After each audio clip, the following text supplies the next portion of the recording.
ಕೃಷಿ ಕಂಕಣ.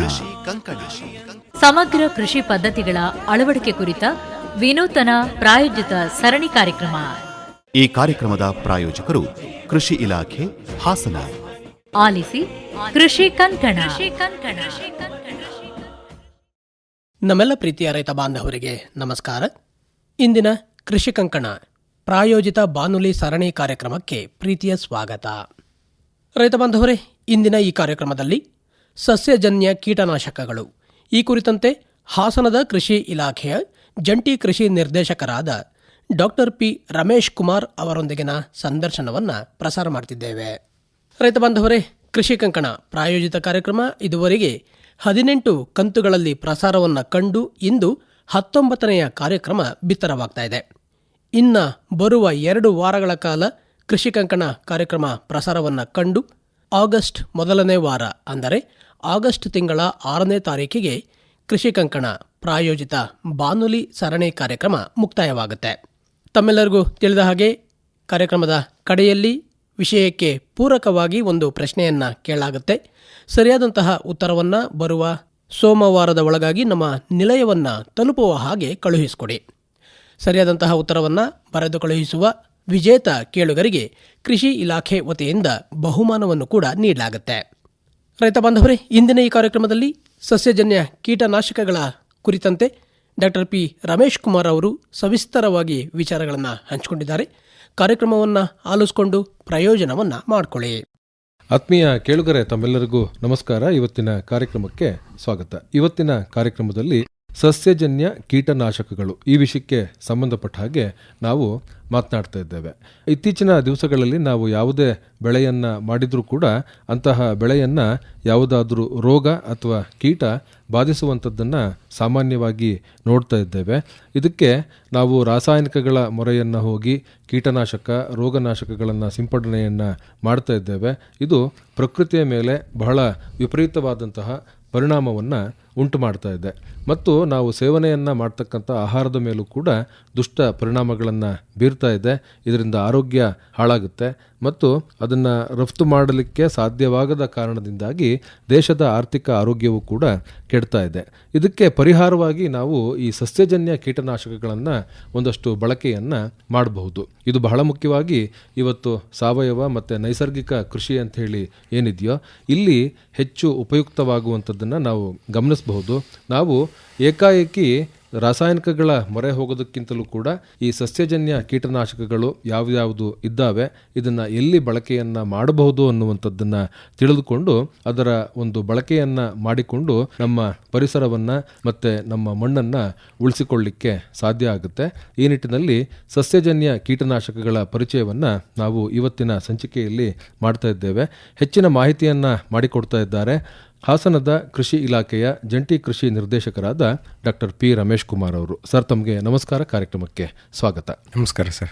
ಸರ್, ಸಸ್ಯಜನ್ಯ ಕೀಟನಾಶಕ ಅಂತ ಅಂದ್ರೆ ಏನು ಸರ್? ಹೆಸರೇ ಸೂಚಿಸುವಂತೆ ಸಸ್ಯದಿಂದ ಉತ್ಪತ್ತಿಯಾದಂತ ಕೀಟನಾಶಕ ಸಸ್ಯಗಳನ್ನ ಬಳಸಿಕೊಂಡು ಬೇರೆ ಬೇರೆ ವಿಧಾನಗಳನ್ನ ಅನುಸರಿಸಿ ಬೇರೆ ಬೇರೆ ಪ್ರಮಾಣಗಳನ್ನ ಬಳಸಿ ತಯಾರು ಮಾಡತಕ್ಕಂತ ಕೀಟನಾಶಕಗಳನ್ನ ನಾವು ಸಸ್ಯಜನ್ಯ ಕೀಟನಾಶಕಗಳು ಅಂತೇಳಿ ಕರಿತೇವೆ. ಸರ್, ಇದಕ್ಕೆ ಒಂದು ಅಧಿಕೃತತೆ ಅನ್ನುವಂಥದ್ದು ಇದೆಯಾ? ಅಧಿಕೃತತೆ ಕೆಲವು ಇದರಲ್ಲಿ ಇರಬಹುದು. ಈಗ ಉದಾಹರಣೆಗೆ ಈ ನೀಮ್ ಆಯಿಲ್ ಅನ್ನ ನಾವು ಯೂಸ್ ಮಾಡ್ತೀವಿ ಅಥವಾ ನೀಮ್ ಎಕ್ಸ್ಟ್ರಾಕ್ಟ್ ಅನ್ನ ಯೂಸ್ ಮಾಡ್ತೀವಿ, ಬೇವಿನ ಕಷಾಯವನ್ನ ಯೂಸ್ ಮಾಡ್ತೇವೆ. ಅದಕ್ಕೆ ಅಧಿಕೃತವಾಗಿ ಇದು ನಮ್ಮ ಸಂಶೋಧನಾ ಕೇಂದ್ರಗಳಿಂದ ಆಗಿರ್ಬೋದು ಅಥವಾ ನಮ್ಮ ಕೃಷಿ ವಿಶ್ವವಿದ್ಯಾನಿಲಯಗಳಿಂದ ಆಗಿರ್ಬೋದು ಅಧಿಕೃತವಾಗಿ ಮುದ್ರೆಯನ್ನ ಪಡೆದಿರತಕ್ಕಂಥ ಕೀಟನಾಶಕಗಳು. ಇನ್ನೂ ಕೆಲವು ಕೀಟನಾಶಕಗಳು ಇದ್ದಾವೆ. ಅವು ಏನು ಅಂತ ಹೇಳಿದ್ರೆ ರೈತರು ತಮ್ಮ ಹೊಲದಲ್ಲಿ ಅಥವಾ ತಮ್ಮ ತಾಕ್ನಲ್ಲಿ ಬೇರೆ ಬೇರೆ ಪ್ರಯೋಗಗಳನ್ನ ಮಾಡಿ ಅದರಲ್ಲಿ ಯಶಸ್ಸನ್ನ ಕಂಡುಕೊಂಡಿದ್ದಾರೆ. ಈ ನಾಡಿನಲ್ಲಿ ಪ್ರಮುಖ ರೈತರಲ್ಲಿ ನಾವು ಒಂದು ಹೆಸರು ಹೇಳ್ಬೋದು ಅಂತ ಹೇಳಿದ್ರೆ ತೀರ್ಥಹಳ್ಳಿಯ ಪುರುಷೋತ್ತಮ ರಾಯರು. ಈಗ ಇಲ್ಲ, ಅವರು ಬಹಳ ಒಳ್ಳೆ ಕೆಲಸವನ್ನ ಮಾಡಿ ಹೋಗಿದ್ದಾರೆ. ಅವರು ಒಂದು ರೀತಿಯ ಕೃಷಿಯನ್ನ ನಾಡಿಗೆ ಪರಿಚಯ ಮಾಡಿಕೊಟ್ರು, ಜೀವ ಚೈತನ್ಯ ಕೃಷಿ ಅಂತೇಳಿ, ಬಯೋಡೈನಾಮಿಕ್ ಅಗ್ರಿಕಲ್ಚರ್ ಅಂತೇಳಿ. ಅದೇನು ಅಂತ ಹೇಳಿದ್ರೆ ಹಸು ತೀರೋದಾಗ ಅಥವಾ ಸತ್ತೋದಾಗ ಅದರ ಕೊಂಬನ್ನ ಕತ್ತರಿಸ್ಕೊಂಡು ಅದ್ರೊಳಗಿರೋ ಭಾಗವನ್ನೆಲ್ಲ ತೆಗೆದು ಕೊಂಬಿನೊಳಗೆ ಸಗಣಿಯನ್ನ ಅಂದ್ರೆ ದೇಸಿ ಆಕಳ ಸಗಣಿಯನ್ನು ತುಂಬಿ ಅದನ್ನು ನೆಲದಲ್ಲಿ ಹೂತಿಟ್ಟು ಮುಂದೆ ಅದು ಭಾಳಷ್ಟು ದಿನಗಳು ಬಿಟ್ಟ ನಂತರ ಅದು ತುಂಬ ಕ್ರಶ್ ಆಗಿ ಹೋಗಿರ್ತದೆ. ಅದನ್ನು ನೀಟಾಗಿ ಕ್ರಶ್ ಮಾಡಿ ಅದನ್ನು ನೀರಿಗೆ ಸೇರಿಸ್ಕೊಂಡು ಅದನ್ನು ಬೆಳೆಗಳಿಗೆ ಸಿಂಪಡಿಸಿದ್ರೆ ಯಾವುದೇ ರೋಗಗಳು ಅಥವಾ ಯಾವುದೇ ಕೀಟಗಳು ಬರೋದಿಲ್ಲ ಅಂತೇಳಿ ಒಂದು ತತ್ವವನ್ನು ತೋರಿಸೋದ್ರು. ಅದನ್ನು ಭಾಳಷ್ಟು ಜನ ಫಾಲೋ ಮಾಡಿದವರು ಇದ್ದಾರೆ ಮತ್ತು ಅದರಲ್ಲಿ ಯಶಸ್ಸನ್ನು ಕಂಡವರು ಕೂಡ ಇದ್ದಾರೆ. ಇದು ಒಂದು ಉದಾಹರಣೆ ಕೊಟ್ಟೆ ನಾನು ಅಷ್ಟೇ ನಿಮಗೆ.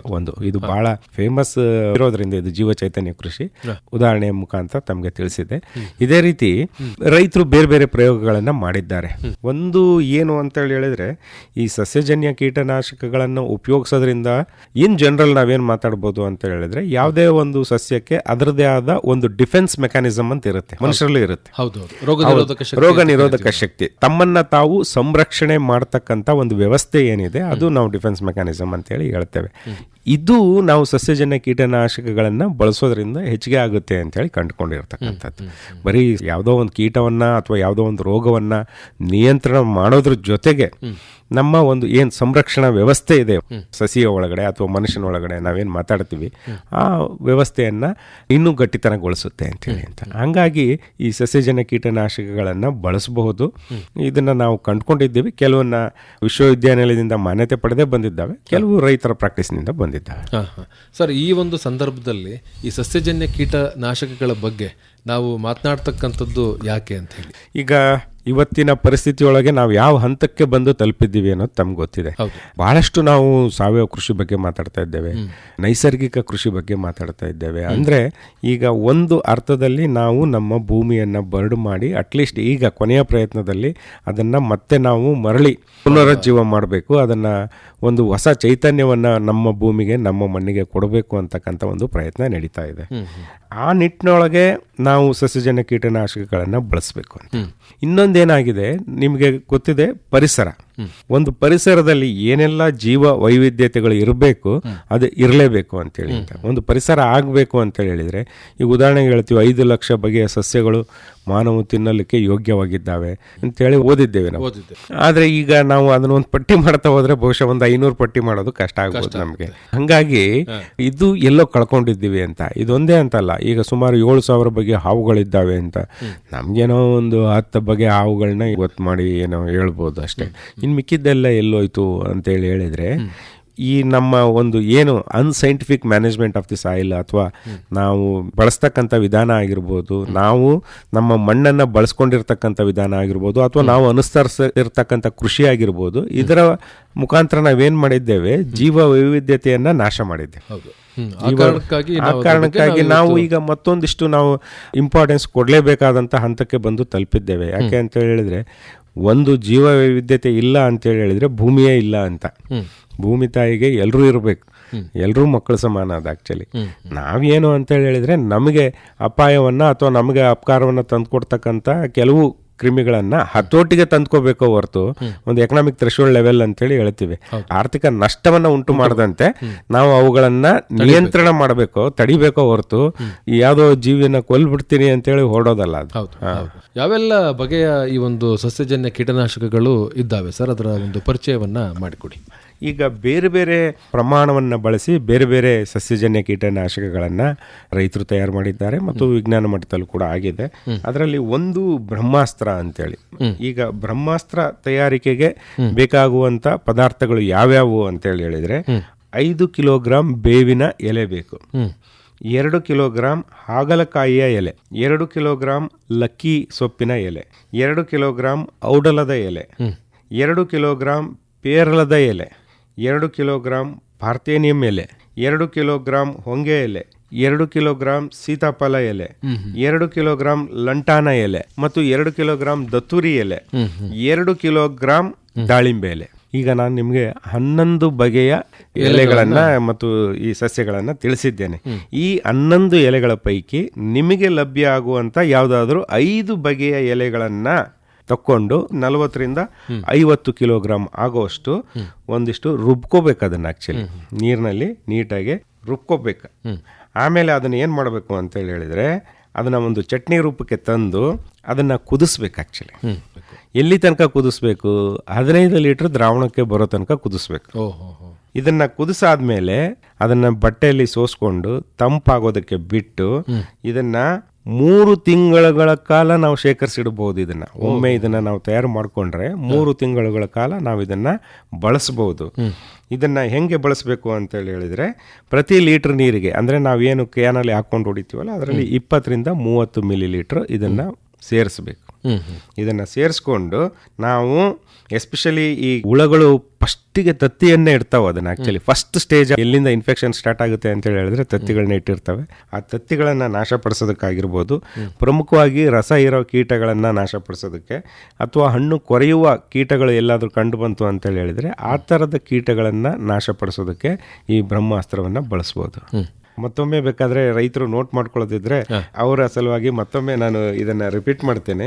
5 ಕಿಲೋಗ್ರಾಂ ಬೇವಿನ ಎಲೆ, 2 ಕಿಲೋಗ್ರಾಂ ಹಾಗಲಕಾಯಿ ಎಲೆ, 2 ಕಿಲೋಗ್ರಾಂ ಲಕ್ಕಿ ಎಲೆ, 2 ಕಿಲೋಗ್ರಾಂ ಔಡಲ ಎಲೆ, 2 ಕಿಲೋಗ್ರಾಂ ಪೇರ್ಲೆ ಹಣ್ಣಿನ ಎಲೆ ಮತ್ತು 2 ಕಿಲೋಗ್ರಾಂ ಪಾರ್ಥೇನಿಯಂ ಎಲೆ, 2 ಕಿಲೋಗ್ರಾಂ ಹೊಂಗೆ ಎಲೆ, 2 ಕಿಲೋಗ್ರಾಂ ಸೀತಾಫಲ ಎಲೆ, 2 ಕಿಲೋಗ್ರಾಂ ಲಂಟಾನ ಎಲೆ ಮತ್ತು 2 ಕಿಲೋಗ್ರಾಂ ದಾಳಿಂಬೆ ಎಲೆ. ಇಷ್ಟನ್ನ ತಾವು ಹೇಳಿದ ಪ್ರಕಾರದಲ್ಲಿ ಬಳಕೆಯನ್ನ ಮಾಡ್ಕೊಂಡು ಆ ಒಂದು ಕೀಟನಾಶಕವನ್ನ ಉತ್ಪಾದನೆಯನ್ನ ಮಾಡ್ಕೊಂಡು ಬಳಕೆಯನ್ನ ಮಾಡಬಹುದು. ಇದನ್ನ ಬಳಕೆ ಮಾಡ್ತಕ್ಕಂಥದ್ದು ಹೇಗೆ ಸರ್? ಮಾಮೂಲಿ ಈಗ ನಾವು ಆ ದ್ರಾವಣವನ್ನ ಸೋಸ್ಕೊಂಡಿರ್ತೀವಿ, ಅಲ್ಲಿ ಯಾವುದೇ ಇದು ಉಳ್ಕೊಂಡಿರೋದಿಲ್ಲ. ಅದನ್ನ ಸೋಸ್ಕೊಂಡಂತ ದ್ರಾವಣವನ್ನ ನಾವ್ ಹೆಂಗೆ ಬೇರೆ ಕೀಟನಾಶಕಗಳನ್ನ ಸಿಂಪಡಣೆ ಮಾಡ್ತೀವೋ ಅದೇ ರೀತಿ ಸ್ಪ್ರೇಯರ್ಗೆ ಹಾಕೊಂಡು 1 ಲೀಟರ್ ನೀರಿಗೆ 20 to 30 ml ಈ ಸೋಸ್ಕೊಂಡಂತ ದ್ರಾವಣವನ್ನ ಬೆರೆಸಿ ನಾವು ಸಿಂಪಡಣೆ ಮಾಡಬೇಕು. ಸಿಂಪಡಣೆಯನ್ನ ಮಾಡಬಹುದು. ಯಾವ್ಯಾವ ಬೆಳೆಯಲ್ಲಿ ಯಾವ್ಯಾವ ರೋಗವನ್ನ ಅಥವಾ ಕೀಟಗಳನ್ನ ತಡೆಗಟ್ಟಲಿಕ್ಕೆ ಬಳಸಬಹುದು? ಈ ತರದ ಸಸ್ಯಜನ್ಯ ಕೀಟನಾಶಕಗಳನ್ನ ನಾವು ಬಳಕೆ ಮಾಡುವಾಗ ಇಂಥದೇ ಬೆಳೆಗೆ ಬಳಸಿ ಅಂತೇಳಿ ಏನು ಸ್ಪೆಸಿಫಿಕ್ ಇರೋದಿಲ್ಲ. ಯಾವುದೇ ಬೆಳೆಗಳಿಗೆ ನಾವು ಇದನ್ನ ಬಳಸಬಹುದು. ಯಾಕಂದ್ರೆ ಇದರಿಂದ ಯಾವುದೇ ಅಡ್ಡ ಪರಿಣಾಮ ಇರೋದಿಲ್ಲ ಮತ್ತು ಈ ತರದ ಎಫೆಕ್ಟ್ ಏನಿದೆ ಎಲ್ಲಾ ಕೀಟಗಳ ಮೇಲೆ ಇರ್ತದೆ ಮತ್ತು ಎಲ್ಲಾ ಬೆಳೆಗಳ ಮೇಲೂ ಕೂಡ ಇದು ವರ್ಕ್ ಆಗ್ತದೆ. ಹಂಗಾಗಿ ಇದನ್ನ ಬಳಸಬಹುದು. ಈ ಮುನ್ನೆಚ್ಚರಿಕೆ ಕ್ರಮವಾಗೂ ಕೂಡ ಬಳಕೆ ಮಾಡಬಹುದಾ? ಯಾವುದೇ ರೋಗ ಕೀಟ ಬಾರದ ಹಾಗೆ ಇದಕ್ಕೊಂದು ರಿಪೆಲೆಂಟ್ ಆಕ್ಷನ್ ಅಂತ ಕೂಡ ಇರ್ತದೆ. ಆಕ್ಚುಲಿ ಈಗ ಬೇವಿನ ನಾವು ಯಾಕೆ ಬಳಸ್ತೇವೆ ಅಂತ ಹೇಳಿದ್ರೆ ಅದು ಕೊಲ್ಲುತ್ತೆ ಅನ್ನೋ ಕಾರಣಕ್ಕೆ ನಾವು ಬಳಸೋದಿಲ್ಲ.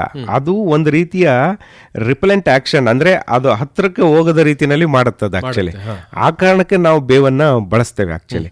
ಹಂಗಾಗಿ ಇದನ್ನ ನಾವು ಮುನ್ನೆಚ್ಚರಿಕೆ ಕ್ರಮವಾಗಿ ಕೂಡ ನಾವು ಯಾವುದೇ ಸಸ್ಯಜನ್ಯ ಕೀಟನಾಶಕಗಳನ್ನ ಬಳಸೋದ್ರಲ್ಲಿ ತಪ್ಪೇನಿಲ್ಲ. ಇದನ್ನ ನಾವು ಬಳಸ್ಕೋಬಹುದು. ಆಸ್ ಎ ರಿಪೆಲೆಂಟ್ ಏಜೆಂಟ್ ಇದು ಕೆಲಸ ಮಾಡ್ತದೆ. ಹಂಗಾಗಿ ರೈತರಿಗೆ ಇದು ಅನುಕೂಲ ಮಾಡಿ ಕೊಡ್ತದೆ ಅಂತ ಹೇಳಿ ಹೇಳ್ಬೋದು. ಇದಿಷ್ಟು ಬ್ರಹ್ಮಾಸ್ತ್ರಕ್ಕೆ ಸಂಬಂಧಪಟ್ಟಂತಹ ವಿಚಾರಗಳು. ಮತ್ತೊಂದು ಬಗೆಯ ಸಸ್ಯಜನ್ಯ ಕೀಟನಾಶಕದ ಬಗ್ಗೆ ತಿಳಿಸ್ಕೊಡಿ ಸರ್. ಓಕೆ, ಇನ್ನೊಂದು ನೀಮಾಸ್ತ್ರ ಅಂತೇಳಿ. ಅವಾಗಲೇ ಮಾತಾಡಿದ್ದು ಬ್ರಹ್ಮಾಸ್ತ್ರ, ಈಗ ಮಾತಾಡ್ತಾ ಇರೋದು ನಾವು ನೀಮಾಸ್ತ್ರ ಅಂತೇಳಿ ಅಂತ.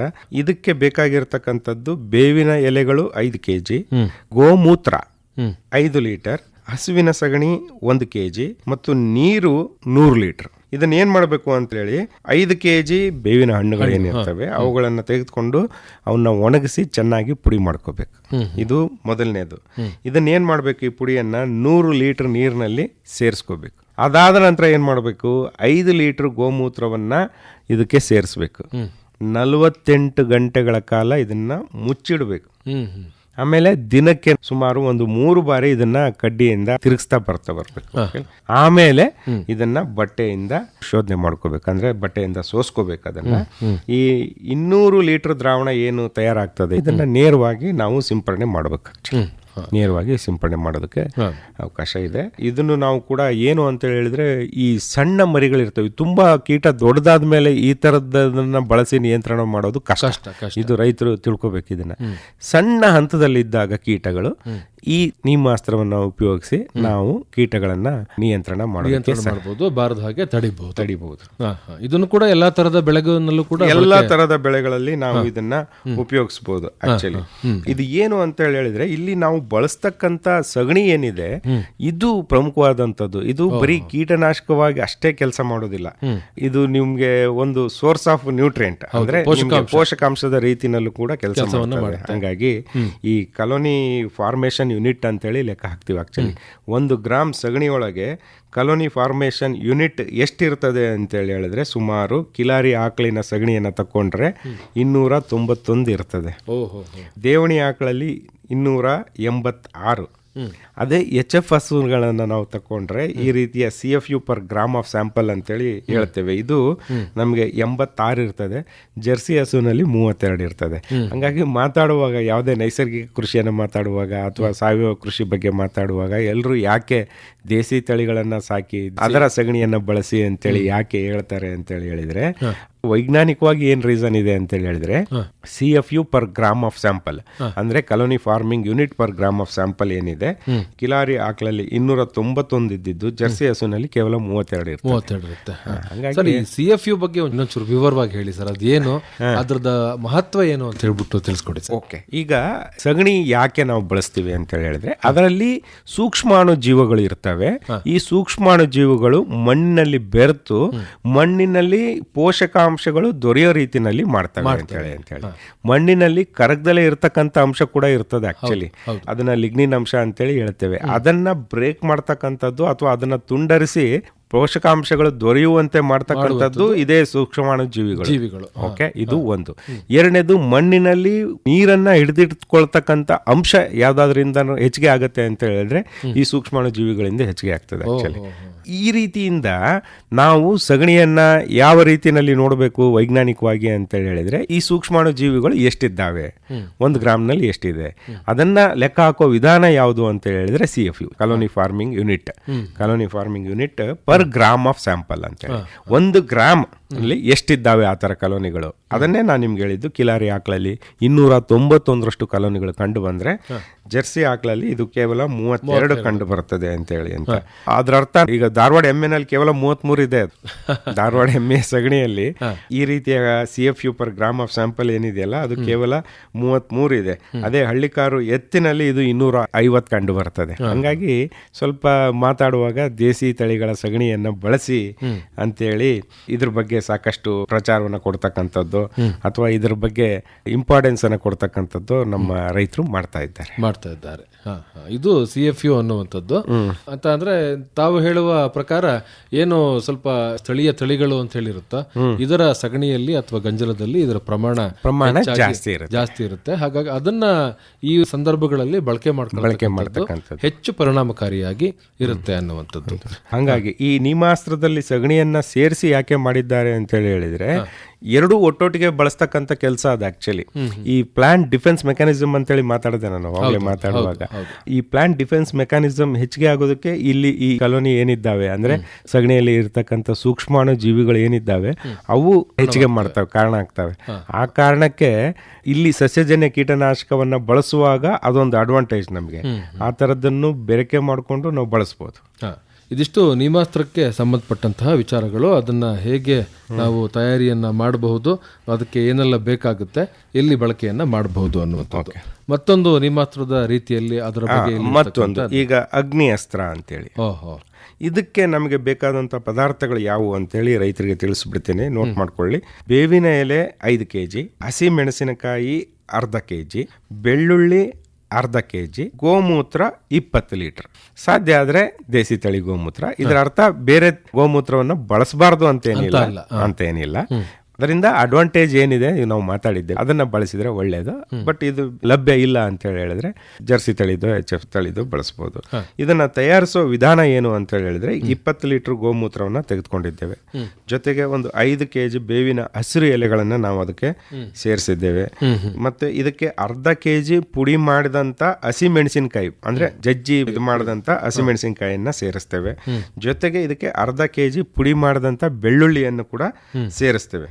ಈ ಎಲ್ಲ ಮಿಶ್ರಣವನ್ನ ಗೋಮೂತ್ರದಲ್ಲಿ ನಾವು ಕರಗಿಸಿ, ಅಂದ್ರೆ 20 ಲೀಟರ್ ಗೋಮೂತ್ರ ಏನ್ ತಗೊಂಡಿರ್ತೀವಿ ಅದರಲ್ಲಿ ಮೊದಲು ಚೆನ್ನಾಗಿ ಕರಗಿಸಿ ಅದನ್ನ ಕುದಿಸ್ಬೇಕು. ಆಕ್ಚುಲಿ ಎಲ್ಲಿ ತನಕ ಕುದಿಸ್ಬೇಕು, ಸುಮಾರು 3-4 ಕುದಿ ಆಗ್ಬೇಕದು. ಕುದಿ ಅಂತೇಳಿ ಹೇಳ್ತೀವಲ್ಲ ನಾವು, 4 ಕುದಿ ಬರೋ ತನಕನು ಇದನ್ನ ನಾವು ಕುದಿಸ್ಬೇಕು. ಕುದಿಸಾದ್ಮೇಲೆ 48 ಗಂಟೆಗಳ ಕಾಲ ಇದನ್ನ ತಣ್ಣಗಾಗೋದಕ್ಕೆ ಬಿಡಬೇಕು.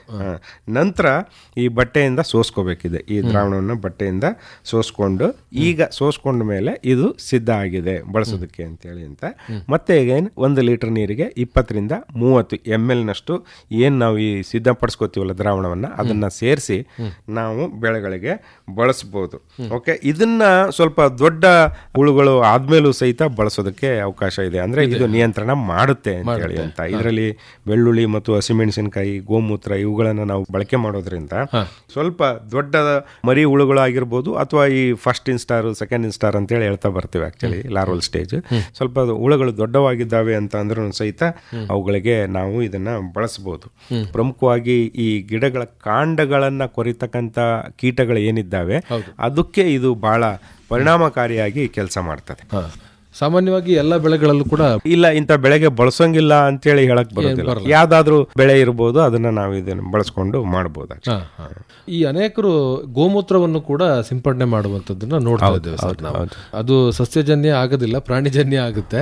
ಪ್ರಾಣಿಜನ್ಯ ಆದ್ರೂ ಕೂಡ ಅದೊಂದು ರೀತಿ ಸಾವಯವ ನಮಗೆ ಸ್ಥಳೀಯವಾಗಿ ಲಭ್ಯ ಇರತಕ್ಕಂತ ಬಹಳ ಹೇರಳವಾಗಿ ದೊರೆತಕ್ಕಂತ ಸಂಪನ್ಮೂಲ ತಪ್ಪಾಗ್ಲಾರ್ದು.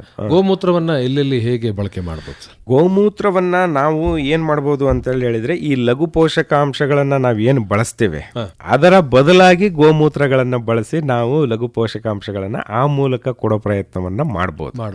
ಒಂದು ಏನು ಅಂತ ಹೇಳಿದ್ರೆ ಯಾವುದೇ ಇದು ಗೋಮೂತ್ರವನ್ನ ನೇರವಾಗಿ ನಾವು ಸಿಂಪಡಣೆ ಮಾಡ್ತೀವಿ ಅಥವಾ ಗಿಡಗಳಿಗೆ ಕೊಡ್ತೀವಿ ಅಂತ ಹೇಳಿದ್ರೆ 1:20 ಪ್ರಮಾಣದಲ್ಲಿ ನೀರಿನೊಂದಿಗೆ ಬೆರೆಸಬೇಕು ಅನ್ನೋದು ಒಂದು ಕಾಮನ್ ಪ್ರೊಸೀಜರ್. 1 ಲೀಟರ್ ಗೋಮೂತ್ರವನ್ನ ಕನಿಷ್ಠ ಪಕ್ಷ 20 ಲೀಟರ್ ನೀರಿನಲ್ಲಿ ನೀವು ಬೆರೆಸಬೇಕು. ನೇರವಾಗಿ ಬಳಸೋದಕ್ಕೆ ಅವಕಾಶ ಇಲ್ಲ ಆಕ್ಚುಲಿ. ಯಾಕೆ ಅಂತ ಹೇಳಿದ್ರೆ ಅದು ಅಸಿಡಿಕ್ ಎಫೆಕ್ಟ್ ಇರೋದ್ರಿಂದ ನಾವು ಅದನ್ನ ನೀರಿನಲ್ಲಿ ಬೆರೆಸಿ ಇದು ಮಾಡಬೇಕಾಗ್ತದೆ. ಜೊತೆಗೆ ನೈಸರ್ಗಿಕವಾಗಿ ಇದು ಒಂದು ಕೀಟನಾಶಕವಾಗಿ ಕೂಡ ಕೆಲಸ ಮಾಡುತ್ತೆ. ಒಂದು ನ್ಯೂಟ್ರಿಯೆಂಟ್ ಆಗಿ ಕೆಲಸ ಮಾಡುತ್ತೆ, ಜೊತೆಗೆ ನೈಸರ್ಗಿಕ ಕೀಟನಾಶಕವಾಗಿ ಕೂಡ ಇದನ್ನ ನಾವು ಬಳಸಬಹುದು. ಪ್ರಮುಖವಾಗಿ ನಮಗೆ ಸೋಡಿಯಮ್ಮು, ಮ್ಯಾಂಗನೀಸು, ಕಬ್ಬಿಣ ಮತ್ತು ಗಂಧಕ ಇವುಗಳ ಕಿಣ್ವಗಳು ಅಂದ್ರೆ ಈ ಕೆಟಲಿಸ್ಟ್ ಅಂತೇಳಿ ಏನ್ ಹೇಳ್ತೇವೆ ಅದನ್ನ ಹೆಚ್ಚು ಮಾಡ್ತಕ್ಕಂಥ ಕೆಟಲಿಸ್ಟ್ಗಳು ಈ ನಮ್ಮ ಗೋಮೂತ್ರದಲ್ಲಿ ಇದಾವೆ. ಹಂಗಾಗಿ ಇದುಗಳ ಲಭ್ಯತೆಯನ್ನ ಹೆಚ್ಚಿಸುವ ಸಲುವಾಗಾದ್ರೂ ನಾವು ಗೋಮೂತ್ರವನ್ನ ಸಿಂಪಡಣೆ ಮಾಡಬಹುದು. ಇದು ಗೋಮೂತ್ರದ ಒಂದು ಬಳಕೆಯನ್ನ ಹೀಗೆ ನಾವು ಮಾಡಿಕೊಳ್ಬಹುದು. ಇದರ ನಂತರ ಮತ್ತಿನ್ಯಾವ ಪದಾರ್ಥವನ್ನ ಬಳಕೆ? ಮತ್ತೊಂದು ಅಂತ ಹೇಳಿದ್ರೆ ಈಗ ಏನು ನಾನು ಬ್ರಹ್ಮಾಸ್ತ್ರ, ನೀಮಾಸ್ತ್ರ ಈ ತರ ಮಾತಾಡ್ತಾ ಬಂದೆ. ಮತ್ತೊಂದು ದಶಪರ್ಣಿ ಸಾರ ಅಂತೇಳಿ. ಈ ದಶಪರ್ಣಿ ಸಾರದಲ್ಲಿ ಕೂಡ ಮತ್ತೆ ನಾವು ಬಳಸಬೇಕಾದಂತ ಪದಾರ್ಥಗಳು ಯಾವ್ಯಾವು ಅಂತ ಹೇಳಿದ್ರೆ ಬೇವಿನ ಸೊಪ್ಪು 5 kg, ಲಕ್ಕಿ ಗಿಡದ ಎಲೆಗಳು 2 kg, ಈಶ್ವರ ಬಳ್ಳಿ ಎಲೆಗಳು 2 kg, ಪಪ್ಪಾಯ ಎಲೆ 2 kg, ಅಮೃತ ಬಳ್ಳಿ ಎಲೆಗಳು 2 kg, ಸೀತಾಫಲದ ಎಲೆಗಳು 2 kg, ಹೊಂಗೆ ಎಲೆ 2 kg, ಆಮೇಲೆ 2 kg ಕಣಗಲದ ಎಲೆಗಳು, ಎಕ್ಕೆ ಎಲೆಗಳು 2 kg, ಹಸಿ ಮೆಣಸಿನಕಾಯಿ ಪೇಸ್ಟು 2 kg, ಬೆಳ್ಳುಳ್ಳಿ ಪೇಸ್ಟು ಸುಮಾರು 1/4 kg ಅಷ್ಟು, ಹಸುವಿನ ಸಗಣಿ ಏನಿದೆ ಅದು ಒಂದು 3 kg. ಅಂದ್ರೆ ಇದೇನು ತೂಕ ಹಾಕಿ ಮಾಡುವಂಥದ್ದಲ್ಲ, ಅರೌಂಡ್ ದಟ್ ಮಚ್ ಗೊತ್ತಾಗುತ್ತೆ ಅಂದಾಜಿನಲ್ಲಿ ಇಷ್ಟು ಅಂತ ಹೇಳಿ. ಮತ್ತೆ ಗೋಮೂತ್ರ ಒಂದು 5 ಲೀಟರ್ನಷ್ಟು. ಇವೆಲ್ಲವನ್ನು ನಾವ್ ಏನ್ ಮಾಡ್ಬೇಕು ಅಂತ ಹೇಳಿದ್ರೆ 200 ಲೀಟರ್ ನೀರಿನಲ್ಲಿ 1 ತಿಂಗಳು ನೆನೆ ಹಾಕ್ಬೇಕು.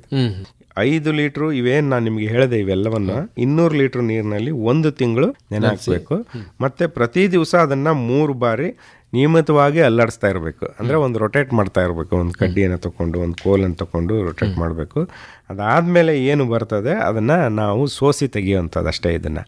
ಇದನ್ನ ಸೋಸ್ಕೊಂಡು ದ್ರಾವಣವನ್ನ ತೆಗೆದಿಟ್ಕೋಬೇಕು. ಇದನ್ನ ನಾವು ಒಂದು 6 ತಿಂಗಳವರೆಗೆ ಸಂಗ್ರಹ ಮಾಡ್ಕೊಳ್ಳೋದಕ್ಕೆ ಅವಕಾಶ ಇರ್ತದೆ. ನೇರವಾಗಿ ಇದನ್ನ ಸಿಂಪಡಣೆ ಮಾಡಬಹುದು. ಸೋಸಿ ತೆಗೆದಂಥದ್ದನ್ನ ನೇರವಾಗಿ ಸಿಂಪಡಣೆ ಮಾಡಬಹುದು. ನೀರಿನಲ್ಲಿ ಬೆರೆಸಿ ಕೂಡ ಸಿಂಪಡಣೆ ಮಾಡಬಹುದು. ಸುಮಾರು ಈ ರೀತಿ ಮಾಡಿದಂಥದ್ದು ನಮಗೆ 1 ಎಕರೆಗೆ ಬರ್ತದೆ. ಈ ತರದನ್ನ ನಾವು ಪ್ರಮಾಣವನ್ನ ಹೆಚ್ಚಿಗೆ ಮಾಡ್ತಾ ನಾವು ಇನ್ನು ಹೆಚ್ಚಿಗೆ ಮಾಡ್ಕೊತಾ ಬಳಕೆಯನ್ನ ಅನುಕೂಲ ಆಗುತ್ತೆ. ಸರ್, ಈಗ ಈ ತರದ ಒಂದು ಸಸ್ಯಜನ್ಯ ಕೀಟನಾಶಕಗಳನ್ನ ಬಳಕೆಯನ್ನ ಮಾಡ್ಕೊಂಡು ಫಲ ಕಂಡಿರ್ತಕ್ಕಂತಹ ಕೃಷಿಕರು ತಮ್ಮ ಒಂದು ಅರಿವಿನಲ್ಲಿ ಇದ್ರೆ ಅದನ್ನೊಂದಷ್ಟು ಅವರ ಯಶೋಗಾಥೆಗಳನ್ನ ಹಂಚಿಕೊಳ್ಬಹುದು. ಹೌದು, ಈಗ ನಾನು ಮಾತಾಡ್ತಾ ಹೇಳಿದೆ ಇದ್ರ ಬಗ್ಗೆ ಬಹಳಷ್ಟು ಹೆಸರು ಮಾಡಿದವರು ಪುರುಷೋತ್ತಮ ರಾಯರು ಅಂತೇಳಿ ಅಂತ. ಹಂಗೆ ನಮ್ಮ ಹಾಸನ ಜಿಲ್ಲೆಯಲ್ಲೂ ಸಹಿತ ಕೆಲವರು ನೈಸರ್ಗಿಕ ಕೃಷಿಯನ್ನ ಮಾಡ್ತಕ್ಕಂಥ ರೈತರಿದ್ದಾರೆ. ಅವರು ಇದರಲ್ಲಿ ಯಶಸ್ಸನ್ನು ಕಂಡುಕೊಂಡಿದ್ದಾರೆ. ನಮ್ಮ ಗೌಡಗೆರೆಯ ಸೋಮಶೇಖರ್ ಅವರಾಗಿರ್ಬೋದು, ಅಥವಾ ನಮ್ಮ ಹೊಯ್ಸಳ ಅಪ್ಪಾಜಿ ಅವರಿದ್ದಾರೆ ಹೊಳೆ ನರಸೀಪುರ ತಾಲೂಕಿನಲ್ಲಿ, ಅಥವಾ ನಮ್ಮ ಸಿದ್ಲಿಂಗೇಶ್ ಅವರಿದ್ದಾರೆ ಅರ್ಕಲಗೂಡು ಕೋಣನೂರಿನಲ್ಲಿ. ಕೆಲವ್ರದ್ದು ಎಕ್ಸಾಂಪಲ್ ಹೇಳ್ತಾ ಇದ್ದೇನೆ. ಈ ರೀತಿ ಸಾಕಷ್ಟು ಜನ ರೈತರಿದ್ದಾರೆ ನಮ್ಮಲ್ಲಿ. ಇವರು ಈ ರೀತಿಯ ಸಸ್ಯಜನ್ಯ ಕೀಟನಾಶಕಗಳನ್ನ ಬಳಕೆ ಮಾಡ್ತಾ ಇದ್ದಾರೆ. ಪ್ರಮುಖವಾಗಿ ಸಿದ್ಲಿಂಗೇಶ್ ಅವರಂತೂ ಎಕ್ಸ್ಪರ್ಟ್ ಇದ್ದಾರೆ. ಅವರು ಸಾಕಷ್ಟು ಇದ್ರ ಬಗ್ಗೆ ತಿಳ್ಕೊಂಡಿದ್ದಾರೆ. ಬೇರೆ ಬೇರೆ ಇದನ್ನ ಬಳಸ್ತಕ್ಕಂಥದ್ದನ್ನು ಕೂಡ ಅವರು ಮಾಡಿದ್ದಾರೆ. ಒಟ್ನಲ್ಲಿ ಇದು ಏನು ಅಂತ ಹೇಳಿದ್ರೆ, ಒಂದು ಪ್ರಯೋಗದ ರೀತಿಯಲ್ಲಿ ಮಾಡಿದ್ರು ತಪ್ಪೇನಾಗೋದಿಲ್ಲ. ರೈತರು ಕೂಡ ಅವ್ರದೇ ಆದ ಬೇರೆ ಬೇರೆ ಕಾಂಬಿನೇಷನ್ ಕೂಡ ಮಾಡೋದಕ್ಕೆ ಅವಕಾಶ ಇದೆ. ಈಗ ಸಾಮಾನ್ಯವಾಗಿ ಏನಾಗ್ತದೆ, ಹಸಿಮೆಣಸಿನಕಾಯಿ ಆಗಿರ್ಬೋದು, ಬೆಳ್ಳುಳ್ಳಿ ಆಗಿರ್ಬೋದು, ಲಂಟಾನ ಕ್ಯಾಮ್ರಾ ಅಂತೇಳಿ ಏನು ಹೇಳ್ತೀವಿ ನಾವು, ಈ ಲಂಟಾನ ಗಿಡ ಆಗಿರ್ಬೋದು, ಈ ಥರದಕ್ಕೆಲ್ಲ ಔಷಧೀಯ ಗುಣ ಇದೆ ಅನ್ನೋದು ನಮ್ಮ ರೈತರಿಗೆ ಗೊತ್ತಿದೆ. ಲಕ್ಕಿ ಗಿಡ ಆಗಿರ್ಬೋದು, ಈ ಥರದ ಗಿಡಗಳನ್ನು ಬಳಸ್ಕೊಂಡು ನಮಗೆ ಗೊತ್ತಿದೆ. ಬೇವಿನ ಎಲೆಗಳಾಗಿರ್ಬೋದು, ಬೇವಿಗೆ ಅದರದೇ ಆದ ಶಕ್ತಿ ಇದೆ. ಹಂಗಾಗಿ ಈ ಥರದ ಎಲೆಗಳನ್ನು ಅಥವಾ ಈ ಥರದ ಗಿಡಗಳ ಬೀಜಗಳನ್ನು ಬಳಸ್ಕೊಂಡು ಬೇರೆ ಬೇರೆ ವಿಧಾನವನ್ನು ಅನುಸರಿಸಿ ನಾವು ಈ ರೀತಿಯ ಸಸ್ಯಜನ್ಯ ಕೀಟನಾಶಕಗಳನ್ನು ತಯಾರು ಮಾಡಿಕೊಂಡು ಬಳಸ್ಬೋದು. ಇದರಿಂದ ಯಾವುದೇ ಅಡ್ಡ ಪರಿಣಾಮ ಆಗೋದಿಲ್ಲ. ಪರಿಸರ ಸ್ನೇಹಿ ಕೀಟ ನಿಯಂತ್ರಣವನ್ನು ನಾವು ಸಸ್ಯಜನ್ಯ ಕೀಟನಾಶಕಗಳ ಮುಖಾಂತರ ಮಾಡೋದಕ್ಕೆ ಅವಕಾಶ ಇದೆ. ಇನ್ನು ಯಾವ್ಯಾವ ಕ್ರಮಗಳನ್ನ ಅನುಸರಿಸಿ ನಾವು ಪರಿಸರ ಪ್ರಿಯ ವಿಧಾನದಲ್ಲಿ ಈ ಕೀಟಗಳನ್ನ ನಿರ್ವಹಣೆ ಮಾಡಬಹುದು ಸರ್? ಹೌದು, ಈಗ ಈ ರೀತಿ ನಾನು ಏನು ಹೇಳಿದೆ, ಮತ್ತೊಂದು ಬ್ರಹ್ಮಾಸ್ತ್ರ ಅಂತೇಳಿ, ಇದಕ್ಕೆ ಅದೇ ರೀತಿಯ ಪದಾರ್ಥಗಳು ಬೇಕಾಗ್ತದೆ. ಅಂದ್ರೆ ಸಾಮಾನ್ಯವಾಗಿ ಏನಾಗ್ತದೆ, ನಮಗೆ ಲಂಟಾನ ಇದು ಬೇಕಾಗ್ತದೆ, ದತ್ತೂರಿ ಬೇಕಾಗ್ತದೆ, ದಾಳಿಂಬೆ ಎಲೆ ಬೇಕಾಗ್ತದೆ, ಸೀತಾಫಲ ಎಲೆ ಬೇಕಾಗ್ತದೆ, ಔಡಲದ ಎಲೆ ಬೇಕಾಗ್ತದೆ, ಹೊಂಗೆ ಎಲೆ, ಬೇವಿನ ಎಲೆ, ಇದೆಲ್ಲವೂ ಸಾಮಾನ್ಯವಾಗಿ ಬಳಸ್ತಕ್ಕಂಥ ಎಲೆಗಳು. ಯಾವುದು ಈ ಸಸ್ಯಜನ್ಯ ಕೀಟನಾಶಕ ತಯಾರಿಕೆಯಲ್ಲಿ ನಾವು ಇದನ್ನ ಬಳಸ್ತಕ್ಕಂಥದ್ದು.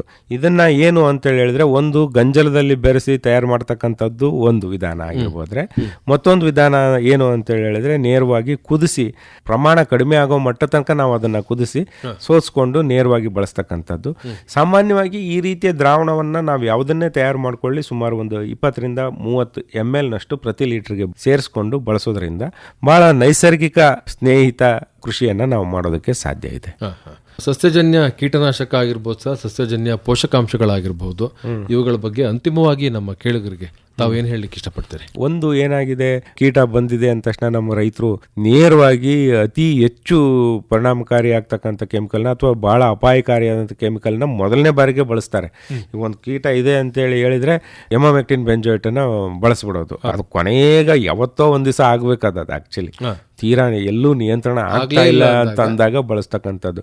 ಈಗ ಏನಾಗ್ಬಿಟ್ಟಿದೆ ಅಂತ ಹೇಳಿದ್ರೆ, ಸ್ಟಾರ್ಟ್ ಮಾಡುವಾಗಲೇ ಎಮಾಮೆಕ್ಟಿನ್ ಬೆಂಜೋಯೇಟ್ ಇಂದ ಸ್ಟಾರ್ಟ್ ಮಾಡುತ್ತದ್ದು. ಅದನ್ನ ದಯವಿಟ್ಟು ಬಿಡಿ ಅಂತೇಳಿ ಎಲ್ಲ ರೈತರಲ್ಲೂ ಮನವಿಯನ್ನು ಮಾಡ್ತಾ ಇದ್ದೇನೆ.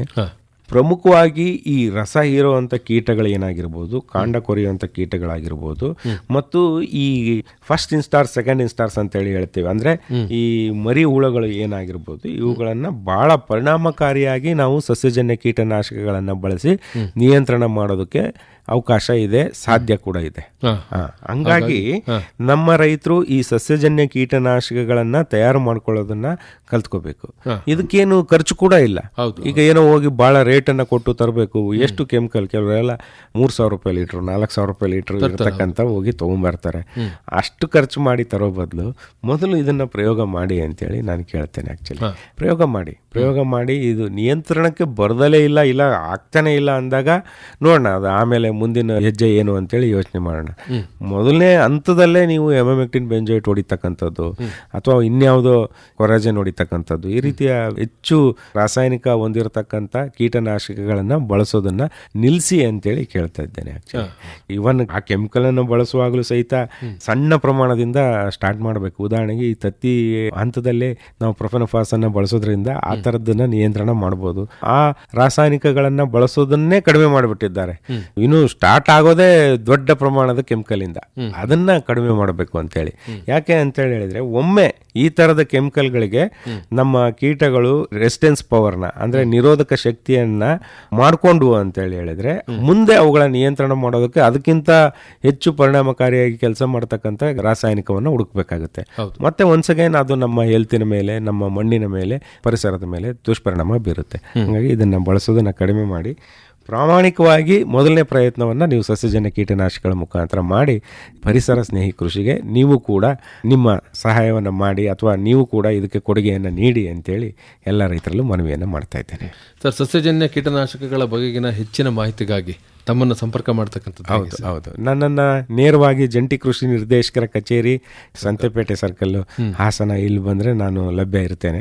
ಅಥವಾ ನನ್ನ ದೂರವಾಣಿ ಸಂಖ್ಯೆ ಹೇಳ್ಬಿಡ್ತೇನೆ, 888 400 9697. ಇನ್ನೊಮ್ಮೆ ಹೇಳ್ತೇನೆ, 888 400 9697. ಇದು ನಮ್ಮ ದೂರವಾಣಿ ಸಂಖ್ಯೆ. ನನ್ನನ್ನು ಸಂಪರ್ಕ ಮಾಡಬಹುದು. ಅಥವಾ ನಿಮಗೆ ಹತ್ತಿರದ ಯಾವುದೇ ರೈತ ಸಂಪರ್ಕ ಕೇಂದ್ರದಲ್ಲಿ ಲಭ್ಯ ಇರತಕ್ಕಂಥ ಕೃಷಿ ಅಧಿಕಾರಿಗಳನ್ನ ಭೇಟಿ ಮಾಡಬಹುದು. ಅಥವಾ ನಿಮ್ಮ ತಾಲೂಕು ಮಟ್ಟದಲ್ಲಿ ಇರತಕ್ಕಂಥ ಸಹಾಯಕ ಕೃಷಿ ನಿರ್ದೇಶಕರ ಕಚೇರಿಯಲ್ಲಿ ಸಹಾಯಕ ಕೃಷಿ ನಿರ್ದೇಶಕರನ್ನು ಕೂಡ ಭೇಟಿ ಮಾಡಬಹುದು. ಒಳ್ಳೆಯದು ಸರ್. ಇವತ್ತಿನ ಸಂಚಿಕೆಯಲ್ಲಿ ಸಸ್ಯಜನ್ಯ ಕೀಟನಾಶಕಗಳು ಈ ವಿಷಯಕ್ಕೆ ಸಂಬಂಧಪಟ್ಟ ಹಾಗೆ ಬಹಳ ವಿವರವಾದಂಥ ಮಾಹಿತಿಯನ್ನು ಮಾಡಿಕೊಟ್ರಿ. ಇದನ್ನು ಯಾಕೆ ಬಳಕೆಯನ್ನು ಮಾಡಬೇಕು ಮತ್ತು ಹೇಗೆ ತಯಾರಿಕೆಯನ್ನು ಮಾಡಬೇಕು ಮತ್ತು ಇದರಿಂದ ಏನೆಲ್ಲ ಅನುಕೂಲಗಳನ್ನು ಮಾಡಿಕೊಳ್ಳಬಹುದು ಅನ್ನುವಂಥ ವಿಚಾರಗಳನ್ನು ಬಹಳ ವಿವರವಾಗಿ ತಿಳಿಸಿಕೊಟ್ರಿ. ತಮಗೆ ಧನ್ಯವಾದಗಳು. ನಮಸ್ಕಾರ. ಅವಕಾಶ ಮಾಡಿಕೊಟ್ಟಿದ್ದಕ್ಕೆ ವೈಯಕ್ತಿಕವಾಗಿ ನಿಮಗೆ ಸರ್, ಮಧುಸೂದನ್ ಅವರಿಗೆ ಮತ್ತು ಆಕಾಶವಾಣಿಗೆ ನನ್ನ ಧನ್ಯವಾದಗಳನ್ನ ತಿಳಿಸ್ತಾ ಇದ್ದೇನೆ. ನಮಸ್ಕಾರ. ನಮಸ್ತೆ ಸರ್. ಇದುವರೆಗೆ ಸಸ್ಯಜನ್ಯ ಕೀಟನಾಶಕಗಳು ಈ ಕುರಿತಂತೆ ಹಾಸನದ ಕೃಷಿ ಇಲಾಖೆಯ ಜಂಟಿ ಕೃಷಿ ನಿರ್ದೇಶಕರಾದ ಡಾಕ್ಟರ್ ಪಿ ರಮೇಶ್ ಕುಮಾರ್ ಅವರೊಂದಿಗಿನ ಸಂದರ್ಶನ ಕೇಳಿದಿರಿ. ರೈತ ಬಾಂಧವರೇ, ಇದೇ ಸರಣಿಯ ನಮ್ಮ ಮುಂದಿನ ಕಾರ್ಯಕ್ರಮದಲ್ಲಿ ಜಿಲ್ಲಾ ಕೃಷಿ ತರಬೇತಿ ಕೇಂದ್ರದ ಕಾರ್ಯಚಟುವಟಿಕೆಗಳು ಈ ಕುರಿತಂತೆ ಅರಕಲಗೂಡಿನ ಜಿಲ್ಲಾ ಕೃಷಿ ತರಬೇತಿ ಕೇಂದ್ರದ ಉಪ ಕೃಷಿ ನಿರ್ದೇಶಕರಾದ ಪ್ರಸನ್ನ ಅವರೊಂದಿಗಿನ ಸಂದರ್ಶನವನ್ನು ಆಲಿಸಬಹುದು. ರೈತ ಬಾಂಧವರೇ, ಈಗ ಕಳೆದ ಸಂಚಿಕೆಯ ಪ್ರಶ್ನೆಗೆ ಸರಿಯಾದಂತಹ ಉತ್ತರ ಏನು, ಹಾಗೇನೆ ಲಾಟರಿ ಮೂಲಕ ಆಯ್ಕೆಯಾದ ವಿಜೇತ ಶ್ರೋತೃಗಳು ಯಾರು ಅಂತ ಗಮನಿಸುವ ಸಮಯ. ಕಳೆದ ಸಂಚಿಕೆಯಲ್ಲಿ ನಾವು ಕೇಳಿದಂತಹ ಪ್ರಶ್ನೆ, ರಂಜಕದ ಕೊರತೆಯಾದ ಸಸ್ಯದ ತಳಭಾಗದ ಎಲೆಗಳು ಯಾವ ಬಣ್ಣಕ್ಕೆ ತಿರುಗುತ್ತವೆ? ಸರಿಯಾದಂತಹ ಉತ್ತರ ನೇರಳೆ ಬಣ್ಣ. ಗಮನಿಸ್ಕೊಳ್ಳಿ, ರಂಜಕದ ಕೊರತೆಯಾದ ಸಸ್ಯದ ತಳಭಾಗದ ಎಲೆಗಳು ಯಾವ ಬಣ್ಣಕ್ಕೆ ತಿರುಗುತ್ತವೆ ಅಂಥೇಳಿ ಕಳೆದ ಸಂಚಿಕೆಯಲ್ಲಿ ನಾವು ಕೇಳಿದಂತಹ ಪ್ರಶ್ನೆಗೆ ಸರಿಯಾದಂತಹ ಉತ್ತರ ಸಸ್ಯದ ತಳಭಾಗದ ಎಲೆಗಳು ನೇರಳೆ ಬಣ್ಣಕ್ಕೆ ತಿರುಗುತ್ತವೆ ಅನ್ನುವುದು ಆಗಿತ್ತು. ತುಂಬ ಜನ ರೈತ ಬಾಂಧವರು ಸರಿಯಾದಂತಹ ಉತ್ತರವನ್ನು ಬರೆಯಲು ಪ್ರಯತ್ನವನ್ನು ಪಟ್ಟಿದ್ದೀರಿ. ಕೆಲವರು ಸ್ವಲ್ಪ ಗೊಂದಲವನ್ನು ಮಾಡಿಕೊಂಡು ಬೇರೆ ಬೇರೆ ಹೆಸರುಗಳನ್ನು ಸೂಚಿಸಿ ಪತ್ರಗಳನ್ನು ಬರೆದಿದ್ದೀರಿ. ಅದರಲ್ಲಿ ನಿಗದಿತ ದಿನದ ಒಳಗಾಗಿ ಸರಿಯಾದಂತಹ ಉತ್ತರವನ್ನು ನಮ್ಮ ನಿಲಯಕ್ಕೆ ಬರೆದು ಕಳುಹಿಸಿದ ಶ್ರೋತೃಗಳ ವಿವರಗಳು ಹೀಗಿದೆ. ಆಲೂರು ತಾಲೂಕು ಕವಳಿಕೆರೆಯ ಕೆಎ ವರದರಾಜು, ಬೇಲೂರು ತಾಲೂಕು ಗೊರೂರು ಗ್ರಾಮದ ಜಿಬಿ ಈಶ್ವರಪ್ಪ, ಅರಸೀಕೆರೆ ತಾಲೂಕು ಹೋರಿ ಮಂಗಳಾಪುರದ ಎಂಎನ್ ನಾಗರಾಜು, ಹಾಸನ ತಾಲೂಕು ಹಳೇಕೊಪ್ಪಲು ಗ್ರಾಮದ ಎಚ್ಡಿ ವೆಂಕಟೇಶ್, ದಾವಣಗೆರೆ ಜಿಲ್ಲೆ ಚನ್ನಗಿರಿ ತಾಲೂಕು ಮರಬನಹಳ್ಳಿಯ ಕೆ ವರದರಾಜ, ಚಿಕ್ಕಮಗಳೂರಿನ ಚಿಕ್ಕ ಕುರುಬರಹಳ್ಳಿಯ ಸುಜಾತಾ ದಿವಾಕರ್ ಮತ್ತು ಚಿಕ್ಕಮಗಳೂರು ತಾಲೂಕು ಕೋಟೆಯ ಎಚ್ಎಂ ಸೋಮಶೇಖರ್. ಸರಿಯಾದಂತಹ ಉತ್ತರವನ್ನು ಬರೆದು ಕಳುಹಿಸಿದ ಈ ನಮ್ಮೆಲ್ಲ ಶ್ರೋತೃಗಳಿಗೆ ಧನ್ಯವಾದಗಳು. ಇನ್ನು ಲಾಟರಿ ಮೂಲಕ ಆಯ್ಕೆಯಾದ ಕಳೆದ ಸಂಚಿಕೆಯ ವಿಜೇತರು ಹಾಸನ ತಾಲೂಕು ಹಳೇಕೊಪ್ಪಲು ಗ್ರಾಮದ ಎಚ್ಡಿ ವೆಂಕಟೇಶ್ ಹಾಗೂ ಚಿಕ್ಕಮಗಳೂರಿನ ಕೋಟೆಯ ಎಚ್ಎಂ ಸೋಮಶೇಖರ್. ಎಚ್ಡಿ ವೆಂಕಟೇಶ್ ಹಾಗೂ ಎಚ್ಎಂ ಸೋಮಶೇಖರ್ ಅವರಿಗೆ ಅಭಿನಂದನೆಗಳು. ರೈತ ಬಾಂಧವರೇ, ಇನ್ನು ಇಂದಿನ ಸಂಚಿಕೆಗೆ ಪೂರಕವಾದಂತಹ ಪ್ರಶ್ನೆ ಹೀಗಿದೆ. ರಸ ಹೀರುವ ಕೀಟ ಹಾಗೂ ಹಣ್ಣು ಕೊರೆಯುವ ಕೀಟಗಳನ್ನು ನಾಶಪಡಿಸಲು ಬಳಸುವ ಸಸ್ಯಜನ್ಯ ಕೀಟನಾಶಕ ಯಾವುದು? ಈ ಕುರಿತಂತೆ ಇಂದಿನ ಈ ಕಾರ್ಯಕ್ರಮದಲ್ಲಿ ಡಾಕ್ಟರ್ ಪಿ ರಮೇಶ್ ಕುಮಾರ್ ಅವರು ಸವಿಸ್ತಾರವಾಗಿ ವಿಚಾರಗಳನ್ನು ಹಂಚಿಕೊಂಡಿದ್ದಾರೆ. ಯಾವೆಲ್ಲ ಸಸ್ಯಜನ್ಯ ಕೀಟನಾಶಕಗಳನ್ನು ನಾವು ನಮ್ಮ ಸಸ್ಯಗಳಿಗೆ ಬಳಸಬಹುದು, ಪರಿಸರಕ್ಕೆ ಪೂರಕವಾಗಿ ಅನ್ನೋ ಕುರಿತಂತೆ ವಿಚಾರಗಳನ್ನು ಹಂಚಿಕೊಂಡಿದ್ದಾರೆ. ಪ್ರಶ್ನೆಯನ್ನು ಗಮನಿಸ್ಕೊಳ್ಳಿ. ರಸ ಹೀರುವ ಕೀಟ ಹಾಗೂ ಹಣ್ಣು ಕೊರೆಯುವ ಕೀಟಗಳನ್ನು ನಾಶಪಡಿಸಲು ಬಳಸುವ ಕೀಟನಾಶಕ ಯಾವುದು? ನಿಮ್ಮ ಸರಿಯಾದಂತಹ ಉತ್ತರಗಳನ್ನು ಬರುವ ಸೋಮವಾರದ ಒಳಗಾಗಿ ನಮ್ಮ ನಿಲಯವನ್ನು ತಲುಪುವ ಹಾಗೆ ಕಳುಹಿಸಿಕೊಡಿ. ನೀವು ಪತ್ರವನ್ನು ಬರೆಯಬೇಕಾದ ನಮ್ಮ ವಿಳಾಸ: ನಿಲಯದ ನಿರ್ದೇಶಕರು, ಕೃಷಿ ಕಂಕಣ ಪ್ರಾಯೋಜಿತ ಬಾನುಲಿ ಸರಣಿ ಕಾರ್ಯಕ್ರಮ, ಕೃಷಿರಂಗ ಕಿಸಾನ್ ವಾಣಿ ವಿಭಾಗ, ಆಕಾಶವಾಣಿ, ಸಾಲಗಾಮೆ ರಸ್ತೆ, ಹಾಸನ 573202. ರೈತ ಬಾಂಧವರೇ, ಮತ್ತೆ ಮುಂದಿನ ಕಾರ್ಯಕ್ರಮದಲ್ಲಿ ಭೇಟಿಯಾಗೋಣ. ಇದುವರೆಗೂ ಸಮಗ್ರ ಕೃಷಿ ಪದ್ಧತಿಗಳ ಅಳವಡಿಕೆ ಕುರಿತ ವಿನೂತನ ಪ್ರಾಯೋಜಿತ ಸರಣಿ ಕಾರ್ಯಕ್ರಮ ಕೃಷಿ ಕಂಕಣ ಕೇಳಿದಿರಿ. ಪ್ರಸ್ತುತಪಡಿಸಿದವರು ಅರಕಲಗೂಡು ವಿ ಮಧುಸೂದನ್. ನೆರವು ಗೋರಾ ರವಿಶಂಕರ್. ಈ ಕಾರ್ಯಕ್ರಮವನ್ನು ಪ್ರಾಯೋಜಿಸಿದ್ದವರು ಕೃಷಿ ಇಲಾಖೆ ಹಾಸನ.